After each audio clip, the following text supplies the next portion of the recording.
Hryðjuverki var hótað í Reykjavík í fyrra þar sem átti að myrða fjölda fólks. Yfirlögregluþjónn hjá ríkislögreglustjóra segir Kínverja, Rússa og Írana stunda njósnir á Íslandi.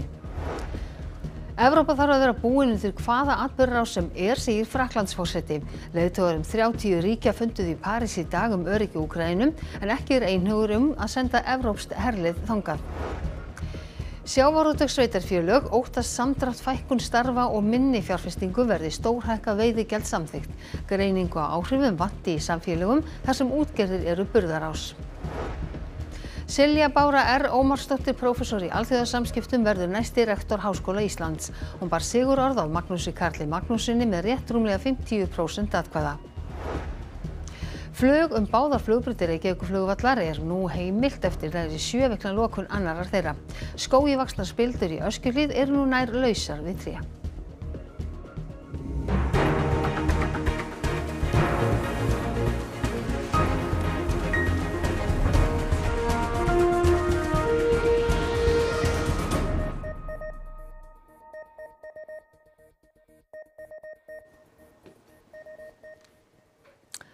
Komið sæl.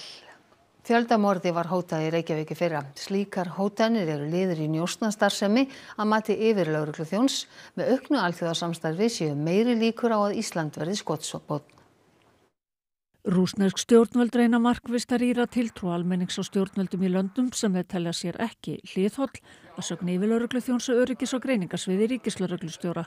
Liður í því sé að trufla starfsemi lögreglu, meðal annars með að hóta voðaverkum eins og gerðist hér í fyrra. Við fengum tilkynningu einn mánudagsmorgun á nokkur netfang innan lögreglu og reyndar innan stjórnkerfisins að það væri yfirvofandi hryðjuverk í Reykjavík. Við náttúrulega þurfum alltaf að taka allar svona tilkynningar alvarlega. Þetta hryðjuverk átt að fremja í Reykjavík nokkrum dögum síðar.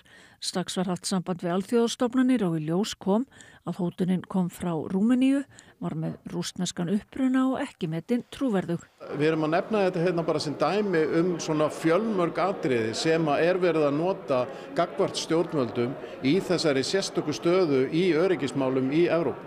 Þetta kannski eitthvað sem við höfum ekki áður séð með þessum hætti. En hvað það sem átti að gera? Hverju var hótað? Það átti að myrða fjölda fólks. Með hvað hætti? Nú stoppum við bara, við ætlum ekki að fjalla neitt meira það. Karl Steinar segir að Kínverjar, Rússar og Íranir stundi njósnir hér á landi eins og víðast hvar á Vesturlöndum. Samhliða því sem að íslenska röddin að heyrast meira, að þá meira tilefni til þess að reyna að finna út fyrirætlanir Vesturlanda og þess vegna erum við líka að brýna stjórnvöld og stofnanir að fara varlega og meðhöndla trúnaðarmál og annað slíkt með þeim hætti að það megi búast við því að það sé verið að reyna að nálgast það sem að þú veist. Forsendur í öryggis- og varnarmálum eru gjörbreyttar. Þetta meðal þess sem kom fram á ráðstefnu ríkislögreglustjóra öryggis- og varnarmál í dag. Hér séu sömu hættur og í öðrum löndum, en meðan hér ekki öryggis- eða leyniþjónusta ekki hægt að bregðast við.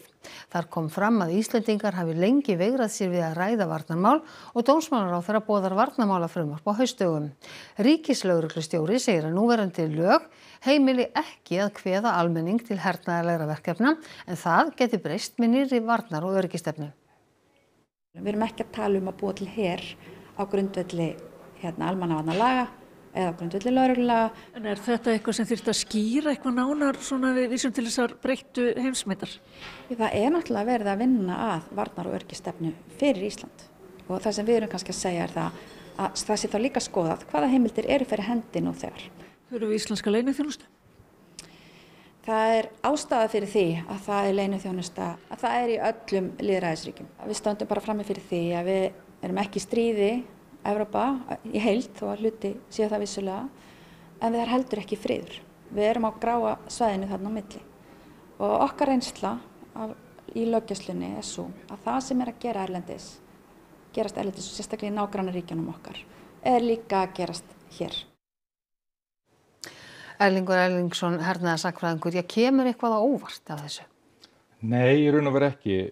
Það vel skjalfest af bandalagsríkjum okkar að Rússar hafa rekið mjög ósvipna skemmdarverkaherferð alla Evrópu í tengslum við Úkraínustríðið og það beini sjónum sínum að Íslandi og reyna að grafa undan tiltrú almennings og hræða almenning og mögulega áhrif á stefnu stjórnvalda kemur alls ekki óvart. En það kemur þarna fram á þessum fundi að Íslendingar hafi kannski lengi veigrað sér við því að ræða varnarmálin. Já, er það þín skoðun? Ég held að megi segja það allavega frá lokum kaldastríðsins. Þá höfum við verið í svona ákveðinni pásu. Svo þessi umræða verið mjög stígandi núna hérna innanlands og það mikil umræða núna finn ég að það þurfa að efla rannsóknir, almenna umræðu á stjórnmálasviðinu þetta. Þannig að það mjög jákvæð þróun sem ég held að sé rétt átt. En höfum við einhverju sofið á verðinum eða ekki tekið þessa umræðu alvarlega fram til þessa? Já, við höfum náttúrulega verið svolítið værukær kannski í eigin varnarmálum og með að hugsa hvað við getum lagt að mörkum og erum að vakna upp svolítið vondan draum, ekki bara með óvini í austri en ótraustan bandamann í vestri mögulega. Þannig að ég finn það núna að stjórnendur eru hrokkin í gang. En ríkislögreglustjóri talar þetta að kannski sé þörf á einhvers konar greiningar þjónustu. Ert þú sammála því? Er þörf á slíku? Já, allar bandalagsþjóðir okkar hafa slíkt og það mikilvægt til að geta bæði aflað upplýsinga og skipst á upplýsingum til að meta ógnirnar. Þegar þessi hótun kemur þá fara menn að tala við erlenda leyniþjónustur en það væri mjög gott að hafa innlenda getu sem við höfum bara vísi að í dag. Heldur að það sé framtíðin að það veri ráðist í þetta? Ég held að það sé mjög mikilvægt af því að hætturnar eru nægar. Þó að vináttu Rússa sleppti að þá nóg hættum í heiminum. Erlingur Erlingsson, takk hérlega fyrir að koma hingað til okkar. Takk fyrir. Og við förum til útlanda. Ekki einhugur meðal leiðtoga ríkja sem sóttu fund í París í dag að senda herlið til Úkraínu. Forsætisráðherra Íslands vill að fá að vita hvað felst í að taka þátt í friðargæslu ef semst vopnahlé. Það voru 27 þjóðarleiðtogar, þar á meðal Kristrún Frostadóttir forsætisráðherra sem komu hingað í forsetahöllina í París í dag á fund sem Emmanuel Macron forseti Frakklands boðaði til. Tilgangurinn að sjá hvað Evrópuríki geta lagt til svo að öryggi Úkraínu verði tryggt. Það eru tvíþætt skilaboð. Það annars að halda áfram þrýstingi á Rússa og ekki bakka með viðskiptaþvinganir. Og síðan í öðru lagi að Úkraína verði áfram styrkt núna í þessu aðdraganda vopnahléi með því meðal annars að styrkja vopnaframleiðslu í Úkraínu. Þátttaka Kristrúnar í þessum leiðtogafundi hér í París í dag þýðir að Ísland hefur skipað sér í hópina viljugu ríkja. Það þýðir ríkin sem eru tilbúin til að leggja sitt af mörkum til að tryggja öryggi í Úkraínu. En hvað getur Ísland lagt til? Við erum til að mynda að borga inn í danska frumkvæðið sem að styrkir vopnaframleiðslu í Úkraínu og styðji jarðsprengjuleit. En svona fram í tíman, ef vopnahlé næst, þá þurfum við bara að skoða okkar getu. Það hefur verið talað eftirlitsaðila, einhvers konar friðargæslu. Þetta er allt á hugmyndastigi ennþá og við þurfum að fá að vita hvað myndi felast í því starfi. Helstu niðurstöður fundarins eru að leiðtogarnir eru sammála að aflétta ekki viðskiptaþvingunum gegn Rússlandi. En það eru ekki allir sammála að senda evrópskt herlið til Úkraínu. Le Premier ministre britannique et moi-même donnions mandat à nos chefs d'état-major des armées pour qu'une équipe franco-britannique puisse être déléguée dans les prochains jours en Ukraine et puisse travailler de manière très étroite avec nos partenaires ukrainiens qui ont acté également ce mécanisme. Macron segir að Evrópa verði að búa sig undir hvaða atburðarás sem með eða án stuðnings Bandaríkjanna. Sveitarfélög þar sem útgerðir eru umsvifamiklar óttast að hækkað veiðigjald valdi samdrætti og fjárfestingi útgerð og vinnslu dragist saman. Bæjarstjórinn í Fjarðabyggð segir áformin kalla mikla óvissu yfir sveitarfélög og verði því að taka fjármuni frá landsbyggðinni. Áform að tvöfalda veiðigjald til ríkisins hafa vakið hörð viðbrögð hjá forsvarsmönnum sveitarfélaga þar sem útgerðir eru umsvifamiklar. Þeir óttast áhrif, hagræðingar og fækkun starfa og gagnrýna að afleidd áhrif á einstaka samfélög hafi ekki verið metin. Þessi fyrirtæki eru mjög mikilvæg í okkar samfélagi, mikil þjónustuiðnaður í kringum þau og okkur mikilvægt að þau haldi áfram uppbyggingu, þróun og við höfum náttúrulega verulegar áhyggjur af því að sveiflurnar sem eru nú þegar í sjávarútvegi verði meiri. Það er vissulega óvissa þegar það er verið að setja á ný gjöld, fjármuni fara úr samfélaginu og það er ekki búið að sýna fram á það með hvað hætti þeir koma hér aftur tilbaka til þess að efla hér samfélagi hjá okkur í Fjarðabyggð. En nú ætlar ríkisstjórnin að nota þetta fyrir meðal annars í innviðauppbyggingu á landsbyggðinni og hér í Fjarðabyggð þarf nú að fara í ýmsar vegaframkvæmdir eins og Suðurfjarðaveg og fleira. Eykur þetta ekki líkurnar á því að þeim framkvæmdu verði flýtt? Það er ekkert í þeim gögnum sem liggja fyrir í samráðsgátt sem sýnir fram á það í hvað þetta á að fara, þessi fjármunir. Þannig að eins og staðan er núna þá er ekkert öryggi fyrir því að þessi fjármunir komi hér aftur inn í samfélagið neitt á næstunni. Silja Bára R. Ómarsdóttir prófessor verður næsti rektor Háskóla Íslands. Silja hlaut 50,7% atkvæða en Magnús Karl Magnússon mótframbjóðandi hennar 47,6%. Úrslitin voru kunngjörð rétt fyrir fréttir en Ástrós Sigríðardóttir er í Gamlagarði þar sem Silja Bára fagnar sigrinu með sínu fólki. Já, hér er mikið fjölmenni komið og það er mikil stemning hér meðal stuðningsmanna Silju Báru. En Silja Bára, hver eru svona fyrstu viðbrögð? Bara tilfinningulegt uppnám sko. Þetta er náttúrulega búið að vera langur aðdragandi og þessi síðasta vika framlengingin, hún var reyndi svolítið meira á taugarnar. Ég hlakka bara rosalega til, ég er óbúslega stolt af því að starfa í Háskóla Íslands, ég er rosalega þakklát fyrir þetta tækifæri til að leiða stofnunina. Bara þakklátt fyrir líka framlag minna meðframbjóðenda í þessu samtali sem þessa stofnun sem skiptir ekki bara okkur sem störfum hérna og lærum, heldur líka bara samfélagið, Íslands samfélagið svo miklu máli og bara mun leggja mig alla fram við að gera henni allt það besta sem ég get og vera henni til sóma. Hver verða svona helstu áherslumál þín í embætti rektors? Mér langar að leggja áherslu á það að háskólinn verði sterkara samfélag. Ég held að það skipti mestu máli. Við höfum fundið eftir COVID að fólk er ekki jafn mikið að koma hérna inn og dvelja hérna. Þetta þýðir að við þurfum að leggja áherslu á bætt launakjör og bættar starfsaðstæður stúdenta líka, styðja þau í sinni hagsmunabaráttu þannig að þau geti lifað að þessi framfærsla sem þau fá frá Menntasjóði, þannig að þau geti einbeitt sér að náminu. Og ég held að með þessu þá getum við gert samfélagið hérna sterkara og háskólinn ennþá betur en hann er núna. Frábært. Ég ætla að hleypa þér aftur inn þar sem er mikil gleði. Ég efast ekki að hér verður fagnað fram eftir kvöldi og jafnvel fram undir morgun en við kveðjum hérna úr Gamlagarði. Takk fyrir það Ástrós Sigríðardóttir og við förum til útlanda. Ekkert lát er á gróðureldum í Suður Kóreu. Þeir eru þegar orðnir þeir umfangsmestu og mannskæðustu í sögu landsins. 26 hafa fundist látin og yfir 36.000 hektarar lands eru sviðnir í eldum sem geisa í miðri Suður Kóreu. Á fjórða tug þúsunda hefur þurft að flýja heimili sín og mörg hundruð hús hafa orðið eldi að bráð. Hvassviðri og þurrkar hafa gert slökkviliði erfitt fyrir. Alls taka 9.000 þátt í slökkvistörfum og 120 þyrlur eru nýttar til aðstóðar. Auk íbúðarhúsa hafa menningarminjar á borð við fornhof brunnið. Munkar kepptust við að bjarga styttu af Buddha úr Gongsa hofinu í Wiseong. 정말 간절하게 아무 탈이 없으기 바랐는데 그런 소식을 듣고는 솔직해가지고 정신을 못 차릴 정도로 참담함을 느끼고 정말 왜 이런 일이 일어날까라는 그런 굉장히 고통스러운 그런 마음이었습니다. 원래 사찰의 기능을 발휘할 수 있도록 저희들도 최선을 다해서 보고는 하는데 최선을 다하도록 하겠습니다. Við annað hof í Andong héraði keppast menn við að fella tré í kring til þess að reyna að hlífa því frá eldunum. 저 나무도 거의 한 200년 이상 동정사에서 같이 기도했는데 어쩔 수 없는 상황에서 자르다 보니까 부처님을 보호하고 문화재를 보호하지 않을까. 그런 아주 간절한 그 마음 하나밖에 없습니다.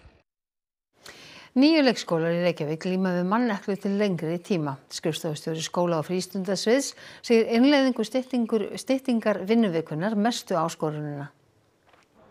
Mannekla innan leikskóla er ekki ný af nálinni. Yfir 1000 börn í borginni þurftu frá að hverfa 1 dag yfir árið í fyrra, samkvæmt svari við fyrirspurn fulltrúa Sjálfstæðisflokksins til skóla- og frístundasviðs. Dæmi eru að börn hafi þurft að vera heima í upp undir 30 daga. Staðan er svipuð því miður það sem af er ári. Núna eru það bil 9 leikskólar sem eru í langtíma fáliðun, en ég vil samt taka það fram að fáliðunar verkferillin er virkjaður til þess að tryggja öryggi barna og starfsmanna í leikskólum. Ólafur segir að ekki sé gripið til þessa úrræðis nema ítrasta nauðsyn krefji. Vinna standi yfir með nýjum meirihluta í borginni að finna leiðir til að ráðast að rótum vandans. Finnst ykkur þessi stað að vera ásættanleg? Alls ekki. Þetta er bara miklar ágjörðar þessari stöðu og þetta er eitthvað sem þarf bara að virkilega skoða í heildrænu samhengi, ekki bara í Reykjavík, heldur bara þvert yfir landið. Staða leikskólans er alvarlega víða og það þarf virkilega að fara að hugsa hvernig leikskólaumhverfið eigi að vera til framtíðar á Íslandi. 49 af 67 borgarreknum leikskólum þurftu að skerða þjónustu vegna manneklu einhvern tímann á síðasta ári. Eða rúmlega 73% allra leikskóla í Reykjavík. 20 til 30 skólar þurftu að senda börn heim vegna fáliðunar í hverju mánuði fyrir utan sumarmánuðina. 70% fjarvistana voru hluta úr degi en 30% allan daginn. Og ástæðurnar eru margvíslegar. Húsnæðismálin hafa haft áhrif, kerfið okkar að stækka hratt og ýmislegt annað sem við getum talið til. En nú eru nýjir kjarasamningar kennara sem gætu haft jákvæð áhrif. Við þurfum að sjá hvaða áhrif það hefur núna næstu mánuðum. En stóra áskorunin myndi ég segja innleiðing á 36 stunda vinnuviku. Börn eru að jafnaði 40 stundir í leikskóla á viku og starfsfólk 36 stundir og það reiknist að mig gengur illa upp í leikskólaumhverfinu. Tilskipun Samgöngustofu lokun austur-vestur flugbrautarinnar á Reykjavíkurflugvelli hefur verið felld úr gildi. Háu trén sem ógnuðu flugöryggi hafa verið höggun. Hann var þéttur skógurinn í Öskjuhlíðinni í júlí í fyrra og enn nóg eftir þótt 1600 tré af hærri gerðinni hafi verið felld.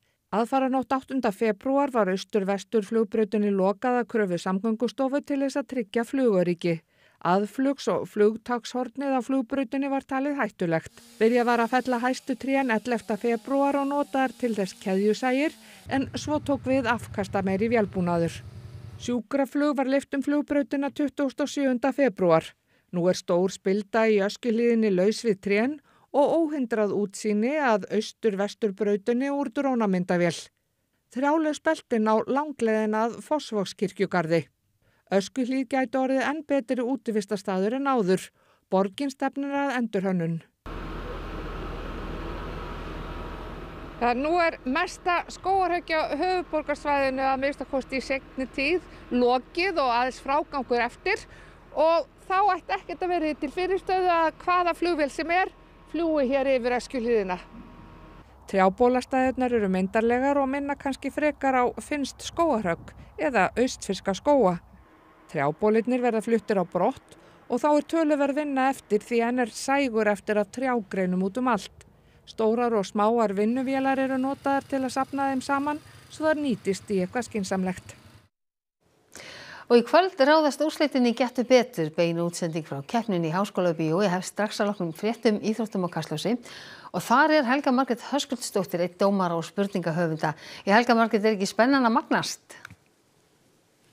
Jú, hún svo sannarlega að magnast. Það styttist í að við förum að hleypa krökkunum hérna inn. Skólarnir sem að mætast í kvöld eru Menntaskólinn við Hamrahlíð og Menntaskólinn á Akureyri og við búumst við troðfullum sal og stemningu.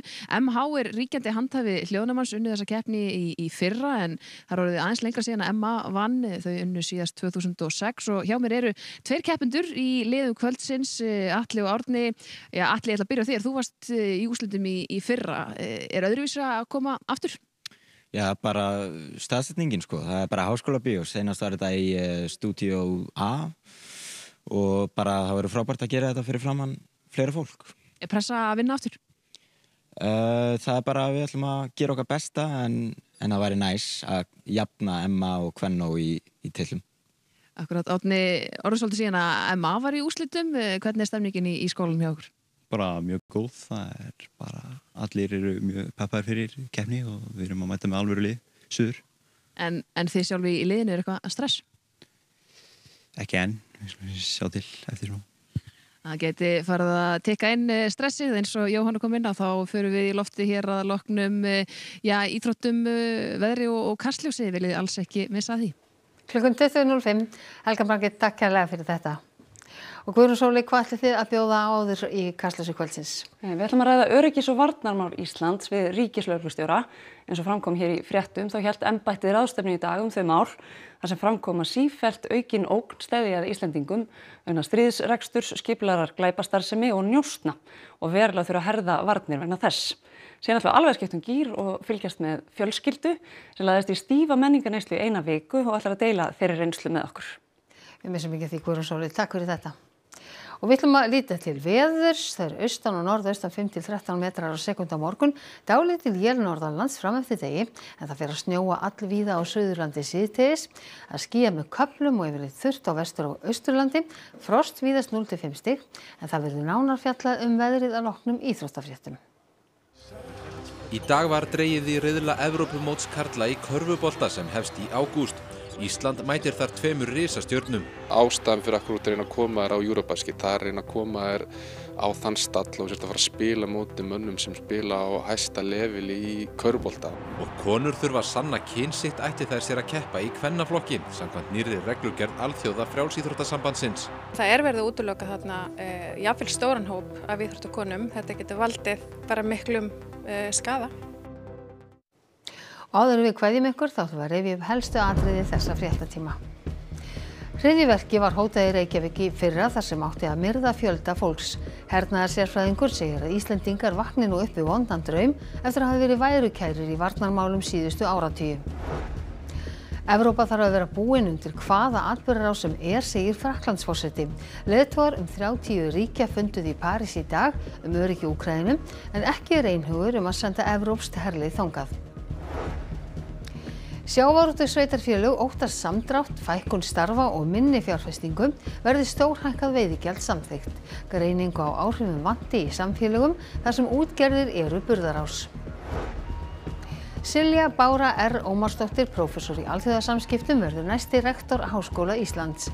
Hún hyggst styrkja háskólasamfélagið og bæta starfsaðstæður starfsfólks og stúdenta. Flug báðar flugbrautir Reykjavíkurflugvallar eru nú heimilt eftir nærri 7 vikna lokun annarra þeirra. Skógivaxnar spildur í Öskjuhlíð eru nú nær lausar við tré. Þessum fréttatíma er alveg að ljúka og það er komið að íþróttum, veðri og kastljósi og svo við unnum ykkur aftur á Gettu betur bein útsending frá úrslitaþættinum kl. 20:05 þar sem MA og MH keppa til úrslita. Nú nýjustu fréttir má alltaf finna hjá okkur á ruv.is en næstu fréttatímar þeir eru í útvarpi og sjónvarpi kl. 10 í kvöld. Við sjáumst þá, sæl að sinni.